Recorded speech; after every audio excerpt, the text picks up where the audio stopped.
Ya, gimana ya sama bapak yo. Ayo. Ayo, nah. Nah, gitu. Gerakannya gitu, tidur kan seperti itu. Nah, itu biar nggak ngantuk semua. Ayo, pelan. Ayo, ayo.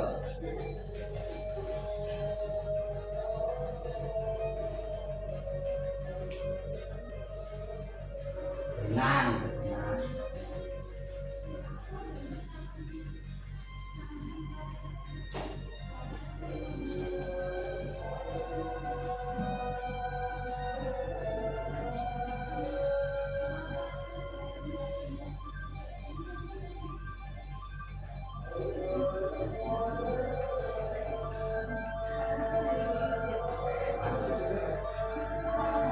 Ayo, ayo, jangan ngantuk, jangan ngantuk. Ayo,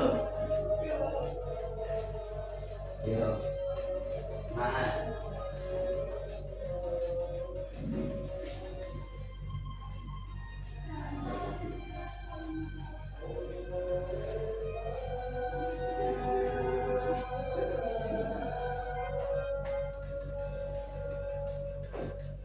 Dah, itu aja. Masih ngantuk dah? Yuk kita mulai ya.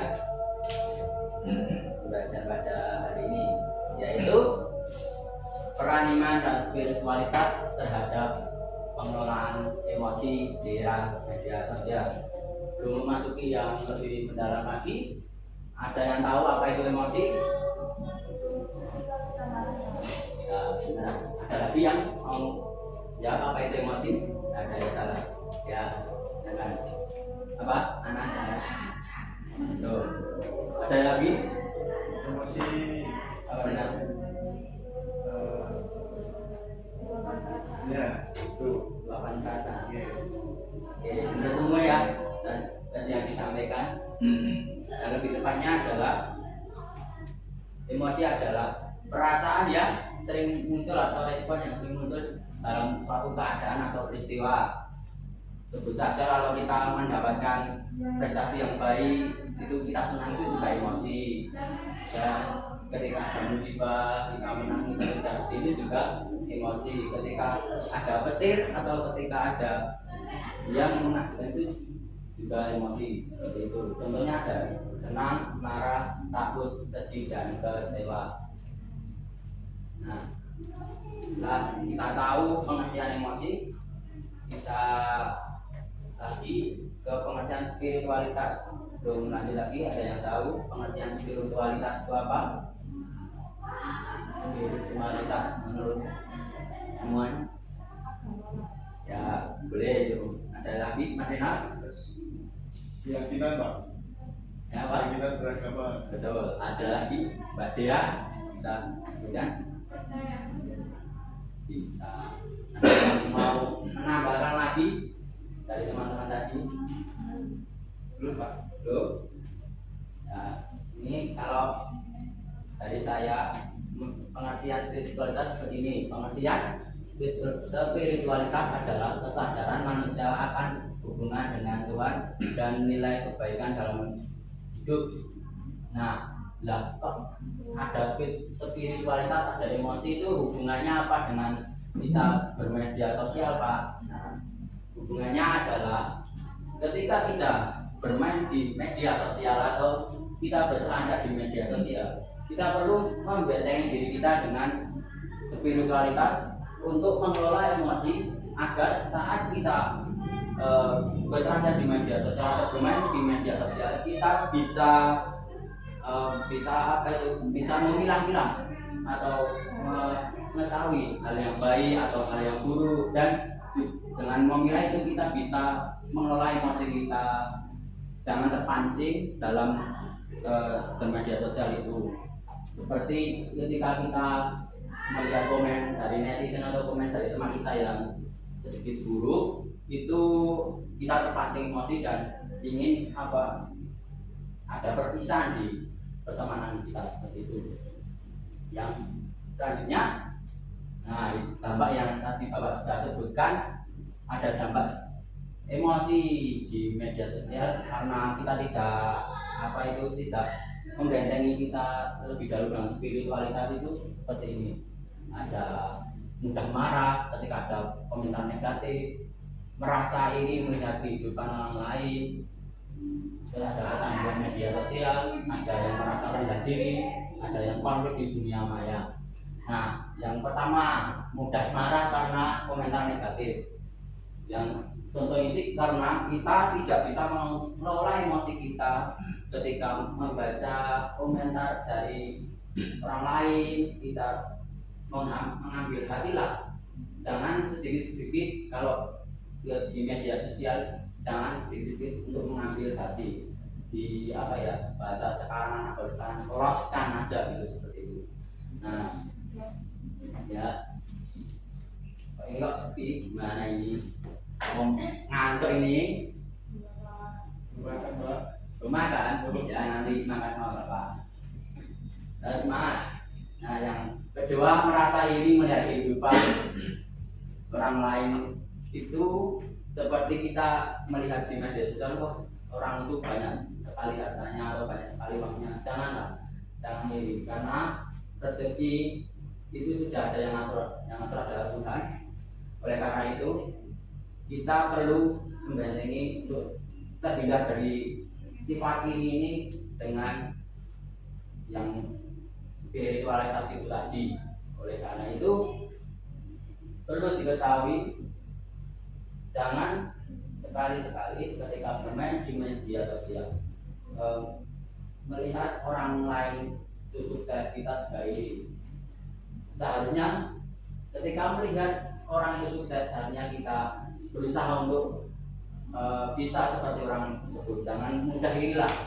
Dan yang ketiga adalah kecanduan media sosial. Kecanduan media sosial adalah ketika kita sering bermain handphone, bermain media sosial, dan kita lupa dengan apa? Terutama beribadah kepada Tuhan Yang Maha Esa. Oleh karena itu jangan kecanduan dan selalu ingat apa itu dengan spiritualitas, karena spiritualitas itu penting bagi kehidupan kita bersama. Yang keempat adalah merasa rendah diri. Nah, merasa rendah diri di era media sosial ini karena kita melihat orang itu kok ganteng sekali atau cantik sekali.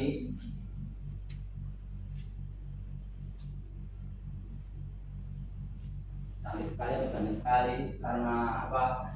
Kita lebih kurang derajat. Jangan seperti itu. Kita harus percaya diri karena kita mempunyai kelebihan atau kekurangan, dan semua yang diciptakan oleh Tuhan itu adalah yang terbaik dari mata Tuhan. Jangan kita merasa rendah diri.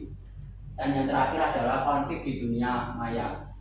Konflik di dunia maya contohnya seperti apa itu perang sosmed, itu seperti perang komentar seperti seperti apa, perang komentar yang buruk seperti itu kan kita saling sindir, betul ya terus itu betul sekali.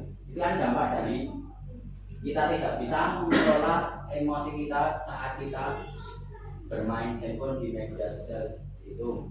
Oleh karena itu ketika kita bermain media sosial, kita harus bisa mengontrol emosi kita dengan cara salah satunya dengan cara mendekatkan kita kepada Tuhan, yaitu dengan spiritualitas itu tadi. Yang selanjutnya adalah tadi kan mengelola emosi juga. Nah, ini peran iman dalam mengelola emosi adalah iman membantu seseorang untuk mengingatkan kepada kita ketika marah, bersabar menghadapi masalah, berpikir sebelum berkomentar media sosial, menghindari perkataan yang menyakiti orang lain, dan iman menjadi pengendali hati dan perilaku manusia. Nah, itu yang Bapak sudah bilang dari tadi. Dan dampak dari kita bisa mengelola emosi kita dengan spiritualitas, kita bisa mendapatkan iman ini. Dan Dan ketika kita sudah mendapatkan peran dari iman ini, kita dapat mengelola emosi kita karena kita selalu ingat kepada Tuhan. Ketika marah, saya marah, tapi di atas sudah ada Tuhan, jadi tidak marah itu. Dan banyak bersabar untuk menghadapi masalah karena kita mempunyai Tuhan. Dan selalu berpikir positif dan berkomentar positif di media sosial. Itu dampak kita ketika kita sudah mempunyai hati dalam hati spiritualitas dan iman itu. Ya, iman yang kuat seperti itu. Karena itu kita patut untuk bisa mengelola emosi kita di zaman-zaman era media sosial ini dengan cara tadi spiritualitas dan peran iman. Nah, ini adalah tips-tips mengelola emosi di media sosial dengan iman dan spiritualitas yang ada. Yang satu, berpikir sebelum memposting sesuatu. Ayo, berpikir sebelum memposting sesuatu, karena sebelum kita memposting sesuatu, kita harus berpikir apakah ini menyinggung orang lain atau teman. Karena kalau kita memposting sesuatu tidak memikirkan dampaknya ke depan, kita bisa membuat adanya perpecahan seperti perpecahan persahabatan atau persaudaraan. Dan yang kedua, tidak mudah terpancing komentar negatif. Nah, tidak mudah terpancing komentar negatif itu seperti apa? Ada yang tahu? Ada yang tahu seperti apa?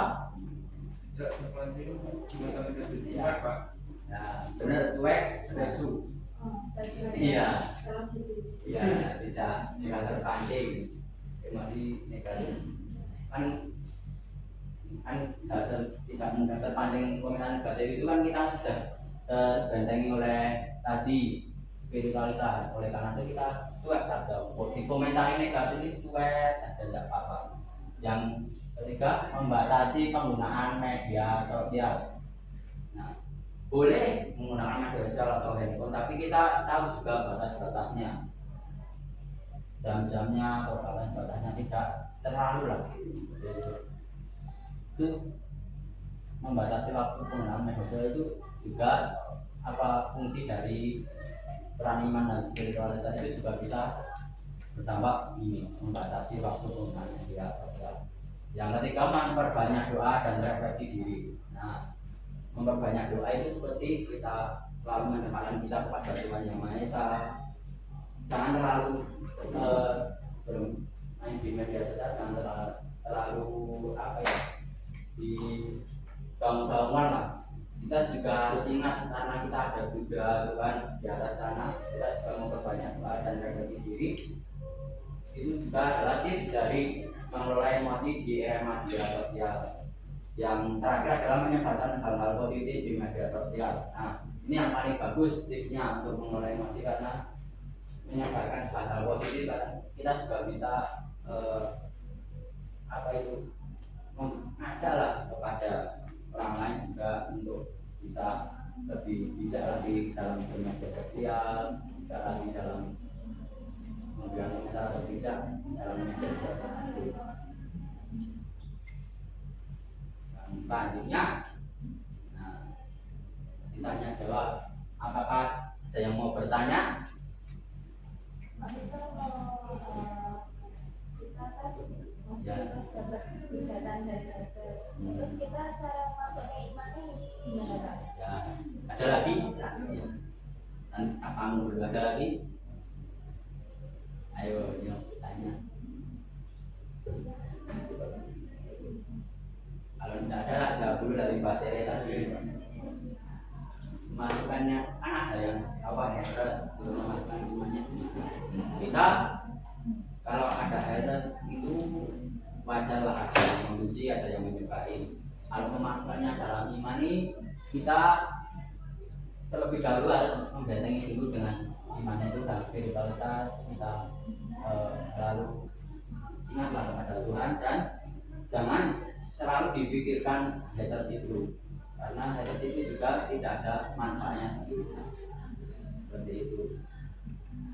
Oleh karena itu penting bagi kita untuk di dalam hati ini ada spiritualitas dan iman kepada Tuhan Yang Maha Esa.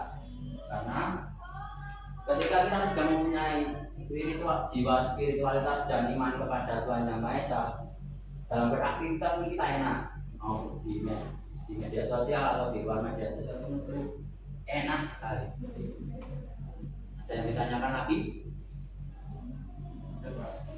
Nah, kalau tidak ada yang ditanyakan lagi, ada yang bisa memberi saya kesimpulan materi pada siang hari ini?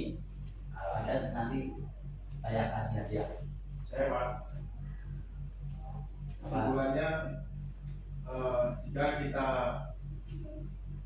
kasih iman di setiap kegiatan kita ataupun setiap langkah kita, hidup bakal enak dan hidup bakal tersusun lagi. Saya lancar Pak. Ya benar. Nah, seperti itu ya kesimpulannya. Sebagian besar sudah benar Mas Naldi.